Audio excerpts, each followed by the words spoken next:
Allez, on va quitter l'eau de mer pour l'eau douce et le mérou pour la truite fario, une espèce que l'on trouve particulièrement dans la Sioule, une rivière auvergnate dont la vallée vaut le détour. 150 km de berge où il y a toujours quelque chose à voir. Reportage Charles Voissier et Sébastien Malloiseau. Le long de la Sioule, difficile de ne pas les voir. Leur rivière, c'est le spot idéal pour la pratique de la pêche.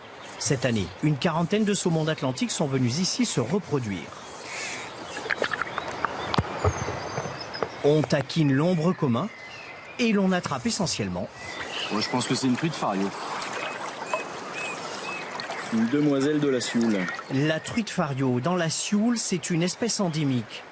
Comprenez, ce poisson de la famille des salmonidés a toujours vécu ici. Elle est très très belle.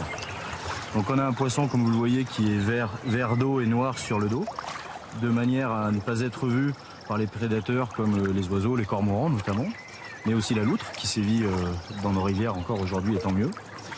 Et le dessous jaune qui rappelle effectivement le sable de la Sioule et ces fameux points rouges caractéristiques de la truite.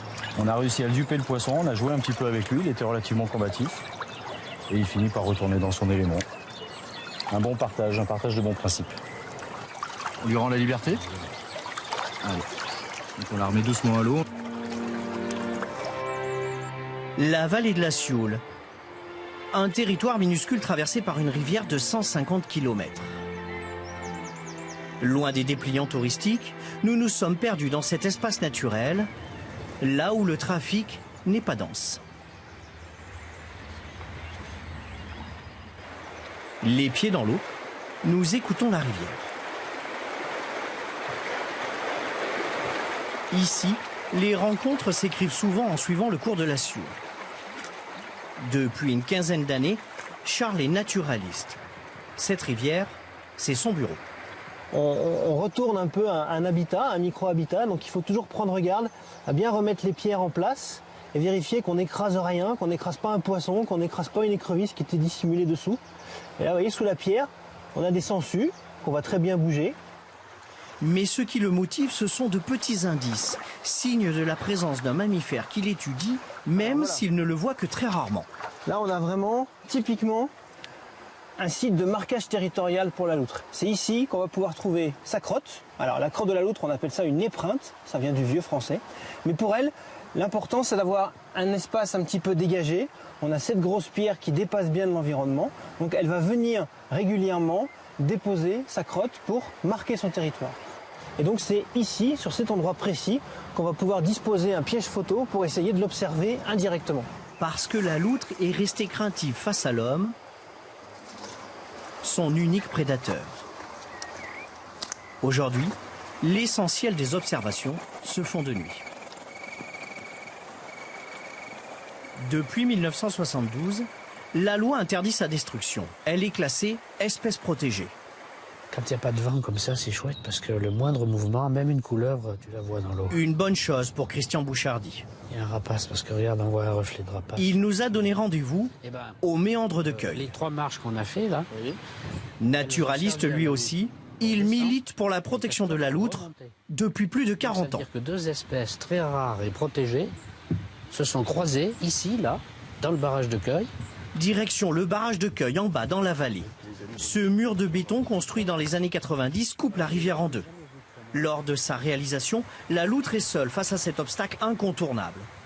La solution pour aider l'animal, Christian va la trouver en faisant appel au bon sens.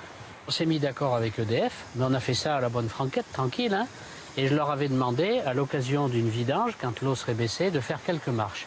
Donc on a fait 3 marches à l'amont pour lui permettre de monter sur le parapet. Et puis comme vous le voyez ici, une dizaine de petites marches à l'aval pour lui permettre de descendre dans le déversoir. Elle descend sur le socle et là elle reprend la basse Sioule là-bas. Si on n'avait pas fait ce passage à loutre ici dans le barrage de Cueil, le petit noyau de population isolé qui était sur la haute Sioule, il se serait éteint doucement. Parce que pour qu'une population vive, il faut qu'il y ait des jeunes, il faut que ces jeunes colonisent, qu'ils rencontrent d'autres loutres et puis qu'ils aillent plus loin. Grâce à son idée, la loutre a recolonisé l'ensemble de la vallée de la Sioule. Direction Châteauneuf-les-Bains. Alain nous attend les pieds dans l'eau. 2 fois par mois, il anime un atelier de pêche. Ce matin, pas question de prendre les cannes, il fait découvrir la rivière. Après, on les remettra dans l'eau, mais... Il y a quelques années de là, la rivière, malheureusement, on s'en occupait pas. On avait le dos à la rivière. Et aujourd'hui, effectivement, on commence à penser qu'on a des milieux d'exception et qu'il faut pouvoir les préserver. Alors, on observe les petites bêtes qui y vivent. On va même jusqu'à les manipuler. Ils sont hyper à l'écoute. Et après, quand ils vont en famille, ou avec papa, c'est les premiers à dire « Attention !» Non, non, non, il ne faut pas faire comme ça, ou il faut faire attention. Si tu ramasses ta petite bête, ok, tu en prends une, mais par contre, le reste, tu le remets délicatement dans l'eau. Prendre soin de la rivière, l'enjeu est de taille. La Sioule est devenue un des hauts lieux de la pêche à la mouche en France. Au fil de l'eau, de nouveau, nous les croisons. Parmi eux, Jérôme Gaillard, ancien entraîneur de l'équipe de France de pêche à la mouche. La truite étant curieuse, on peut tout imiter. Cette pêche n'a plus beaucoup de secrets pour lui. Ce qui l'amuse aujourd'hui, c'est cette petite boîte. C'est ce qu'on appelle des boîtes à mouches. Alors remplies de mouches qui vont flotter, qui sont montées en poil de chevreuil. Ici, en cul de canard à l'intérieur, on les voit pas très bien. C'est une plume très duveteuse qui existe sur le croupion du canard. On utilise tout. Moi, j'ai des copains avocats qui ont plumé le condor du tribunal de Lyon parce qu'on sert aussi des plumes de condor. Ce matin, ce sont les poils de chevreuil qui ont eu raison de la curiosité de cette truite fario. Là, on est sur la génération, à mon avis, des 2 ans et demi. Poisson qui va se reproduire que cet hiver et cet automne. On laisse partir, moins on les touche, mieux c'est. Hop là. On se dit jamais bonne pêche, on se dit bon après-midi, passez un bon moment, voilà, oui, bonne pêche. À bientôt. Au revoir. Nous laissons Jérôme seul dans les méandres de la rivière.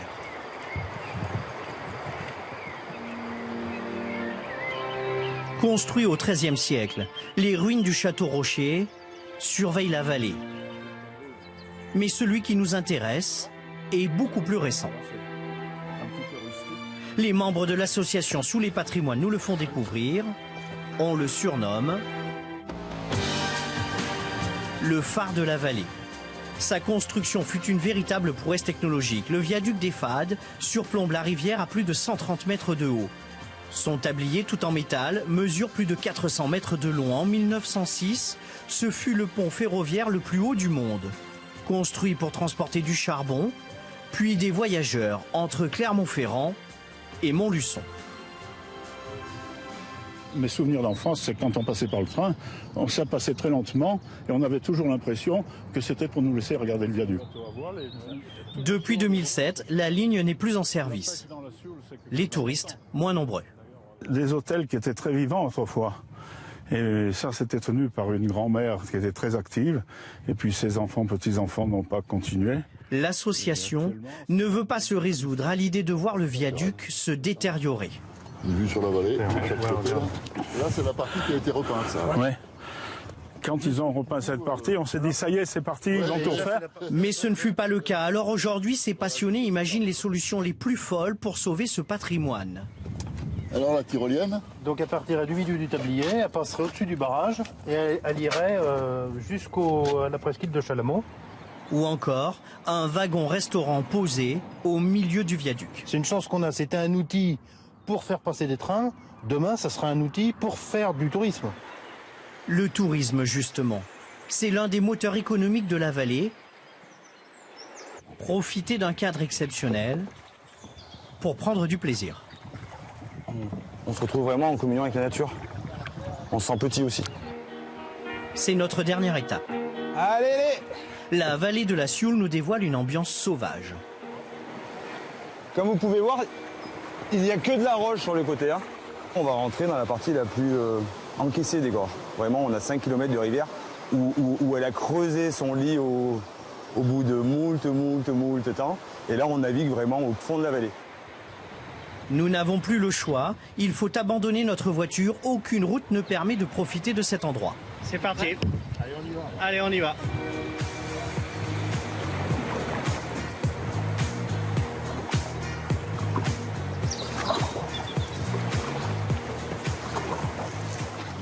On est loin des grosses rivières surchargées de canoës, on se rentre dedans. Là, nous, on est vraiment tranquille. On a l'impression d'être seul au monde, limite un aventurier qui s'amène dans un endroit inexploré. Et il n'y a pas beaucoup d'endroits où on peut retrouver ça, quoi. À mon avis, les pratiques d'eau vive sont un bon moyen de montrer aux gens qu'on a un écosystème et qu'il faut le préserver. Classée Natura 2000, la vallée est protégée de toute urbanisation. Notre voyage s'achève au pied du château de Chouvigny, dernière sentinelle sur le bord de la rivière. Et c'est la fin de ce journal. Mais restez avec nous dans un instant. Reportage Découverte revient sur cette grande école de la vie que sont les colonies de vacances. Attention, vous ne serez pas à l'abri d'un petit sentiment de nostalgie. Les premières émotions sans papa et maman, c'est tout de suite.